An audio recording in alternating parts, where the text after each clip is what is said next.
शेतात आज काही कोण मोजणीला आलेलं नाही, कुणाच्याही शेतात आम्ही जाणार नाही. तर आपल्याला माहितीच नाही अजून अलाइनमेंट कुठून जाते. कारण की आता फक्त जे अधिसूचना आलेली आहे, पहिली अधिसूचना असते ती, त्यामध्ये फक्त गट नंबर असतात, क्षेत्र त्या गटाचं क्षेत्र पूर्ण क्षेत्र असतं. त्यामध्ये कुठल्याही शेतकऱ्याची आता एका गटामध्ये समजा हा पूर्ण गट आहे, त्यात असे 3-4 पोट हिस्से पडलेत. आता हायवे इथून जातोय का इथून जातोय हे अजून निश्चित नाही. हे अलाइनमेंट झाल्याशिवाय करणार नाही. आणि आता आम्ही कुठल्याही शेतकऱ्याच्या शेतामध्ये मोजणीसाठी जात नाही. आता फक्त हा ड्रोन सर्वे आहे. हा ड्रोन सर्वेमध्ये कुठलाही शेतकरी बाधित होत नाही. आणि भूसंपादन आता मी स्वतःच करणार आहे. आणि मी यापूर्वी पण शेतफळीला आठवडीला मोजणी केली होती.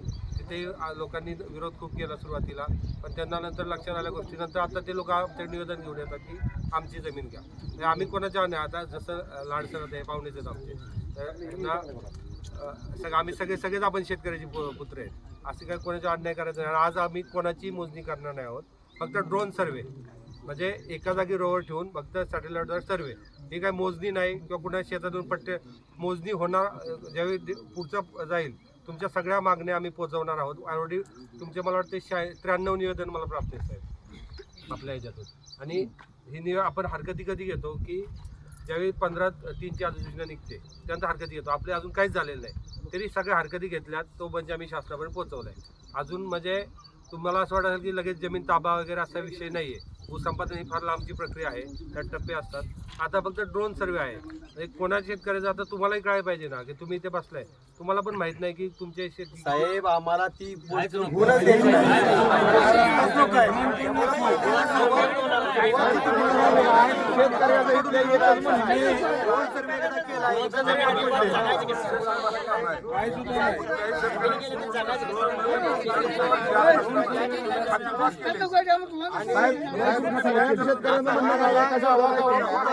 नाही.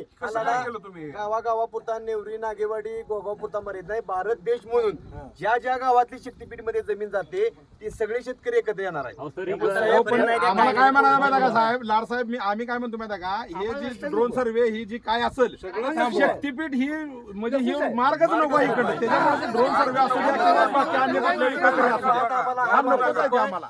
आणि सर काय माहिती का, आता ती गट लॉक केली त्याच्यामध्ये आमच्या 455 एकच गट आहे 2.5 एकराचा. आम्हाला तर उद्या पोरांची शाळा चालू होणार, सोसायटी मध्ये बँकर देत नाही करताना लॉक नाही केले. आम्हाला ही लॉकच केलं.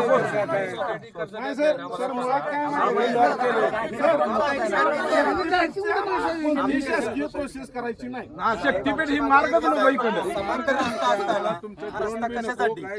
एका बाजूला अधिसूचना कलेक्टरने काढलेलं नाही. 2013 या ठिकाणी वापरलेलं नाही.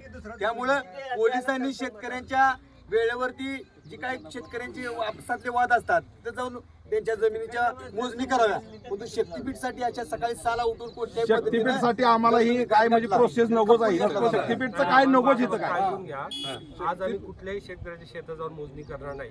कुठल्या शेत नाही, ड्रोन सुद्धा नको आहे तुमचं.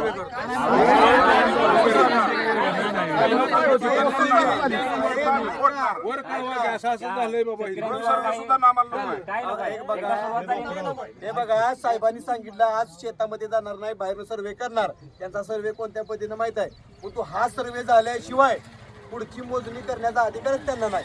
त्यामुळे आजच आम्ही तुम्हाला या ठिकाणी रोखून ठेवतो. आजची प्रोसेस झाली तर पुढच्या प्रोसेसला तुम्ही या ठिकाणी पिंजरं घेऊन येणार आहे, आम्हाला माहित आहे. त्यामुळे आज आम्हाला या ठिकाणी आमच्या पोटात उत्तेज आहे. त्यामुळे आम्ही बघतोय पिंजरे घेऊन कधी पुढच्या वेळी मोजणी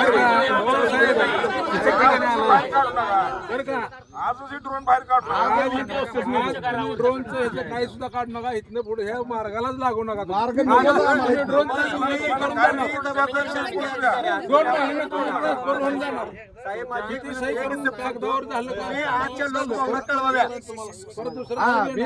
लाड साहेब सांगते बघा त्या पद्धतीने आजची जी काय परिस्थिती आहे, लोकांच्या संतप्त भावना आहेत, त्या संतप्त भावनांचा विचार करून आजची मोजणी थांबली अशा पद्धतीचं जाहीर करा. आम्ही जाहीर करायला स्वागत करतो. आजच्या लोकांच्या संतप्त भावना नागेवाडीतल्या, फक्त ही नागेवाडी मधला ट्रायल आहे, पिक्चर आहे. नेवरी त्याच्यापेक्षा डबल आहेत, इकडे पाठीमागं माऊली डबल आहेत, असं सगळीकडे आहे साहेब. त्यामुळे तुम्ही प्रांत अधिकारी आहेत, 4 ठिकाणी 6 ठिकाणी तुमची अशी टीम सगळी काम करत्या. त्या सगळ्या टीमला सूचना द्या की लोकांची भावना उद्रेक आहे आणि ही सगळी लोक एकत्र झाली. बसाय जागा दिल्यावर पाय पसरतच त्यामुळं हे असं म्हणजे म्हणच आहे जुन्या माणसाची. बसाय जागा दिली की पाय पसार देते. त्यामुळे तुम्ही आज ड्रोन सर्वे झाला की उद्या तुम्ही वावरात याला काही विषय म्हणजे प्रोसेस चालू झाली. जिल्ह्यातला आमदार असेल, खासदार असेल, जिल्हा परिषद सदस्य असेल, ग्रामपंचायतीत अनेक सदस्य आहेत, सरपंच आहेत, यांना तुम्ही विचारलं का? मग लोकशाही फक्त नुसती कागदावरच आहे का? हा रस्ता कुणासाठी, कशासाठी? एका बाजूला समृद्धी महामार्ग ओस पडलाय आणि त्यामुळं आम्ही हा रस्ता जर आमच्या गोगावपासून पुढे जर गेला तर माणसं आम्हाला मासं जसं पकडतात जाळ्यात तशा पद्धतीने मेलेली माणसं गोळा करावी लागतील. इतका मोठा महापूर येईल, अशा अनेक प्रश्न आहेत.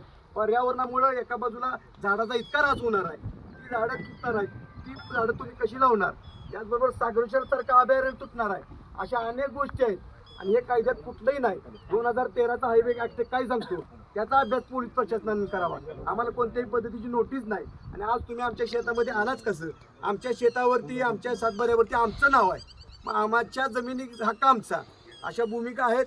11 एकर, 15 एकर ज्यांच्या 20 गुंठ आहेत त्या सगळ्या गेल्यामुळं भूमीहीन शेतकरी होणार आहे. शेतकऱ्यांचा आत्महत्यांचं प्रमाण वाढणार आहे. आपण एक संवेदनशील प्रांत अधिकारी विभागाचे आहात, तहसीलदार साहेब तुम्ही आहात, पोलीस प्रशासनाचे PI साहेब आहेत.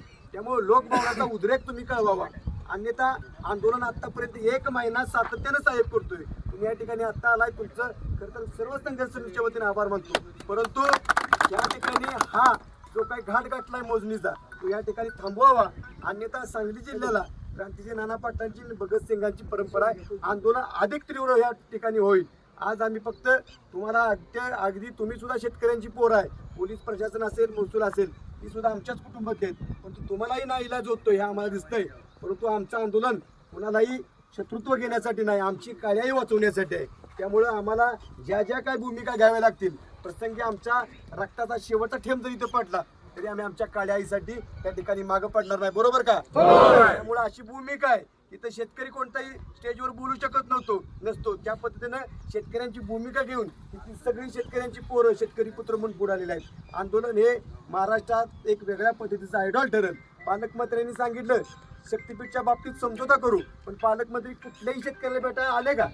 अजिबात आलेले नाहीत. हा कोणत्याही पक्षाविरुद्ध, कोणत्याही नेत्याविरुद्ध किंवा कोणत्याही अधिकाऱ्यांच्या विरुद्ध आमचा हक्कच नाही. परंतु जे काय तुमचं चाललंय सातत्यानं आम्ही 1 महिना झालं सांगतोय, पण आजच आम्ही आंदोलनाला आलो का? 1 महिना विट्यात ती सभा घेतली, 1 महिन्यात नेवरी नागेवाडीपासून गोगावपर्यंत चालत गेलो, पायाला आमच्या फोड आलं, बायकाने आम्हाला ताटं घेऊन ओवळलं. मग शक्तीपीठ करावं म्हणून कुणी बायकाने ओवळलं का? ह्या सगळ्या भावना तुम्ही सांगा. अशा सगळ्या भावना आहेत. पालकमंत्र्यांनी शक्तीपीठ महामार्गावरती एक संवाद दौरा करावा, मग त्यांना ही सगळी भूमिका कळेल. अगोदरच शासनावरती 9 लाख कोटीचं कर्ज आहे आणि आता जर तुम्ही 1.5 लाख कोटी रुपये कर्ज वाढवणार असेल तर आम्हाला आमच्या पैशाची काळजी आहे, आम्हाला आमच्या सरकारची काळजी आहे. म्हणून आम्ही सरकारच्या बाजूने सुद्धा आंदोलन करतोय. परिसरातला नागेवाडी कारखाना आहे, सोनेरा आहे, क्रांती आहे, अनेक कारखाने झालेत. या ठिकाणी 25-30 हजार एकर जमीन आमच्या परिसरात जाण्यानंतर परिसरातले 2 साखर कारखाने बंद पडू शकतात. कारखान्याला ऊस कमी आल्यामुळं इथली रोजंदारी सुद्धा कमी होऊ शकते. असे सगळे परिणाम आहेत. त्यामुळे शक्तीपीठ हा काय फक्त जमिनीपुरता मर्यादित नाही, तो आमच्या अस्तित्वाचा प्रश्न आहे. महापुरामुळं मरणारी लोक बघा, पोलीस प्रशासन आणि महसूल प्रशासन आणि सगळं प्रशासन कमी पडेल त्या ठिकाणी मदत करायला. असा सगळा अभ्यास आहे. आम्ही गेले 1 महिना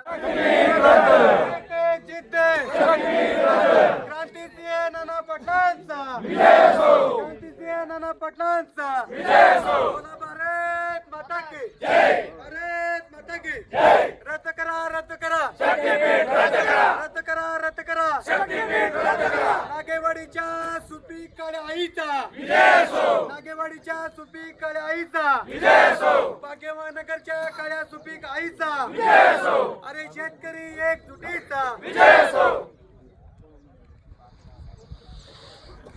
आवाज माणदेशाचा, माणदेशातील प्रत्येकाचा. माणदेश प्राईम सबस्क्राईब करा आणि अपडेट रहा. नवीन व्हिडिओच्या नोटिफिकेशनसाठी बेल आयकॉनचं बटन दाबा. धन्यवाद.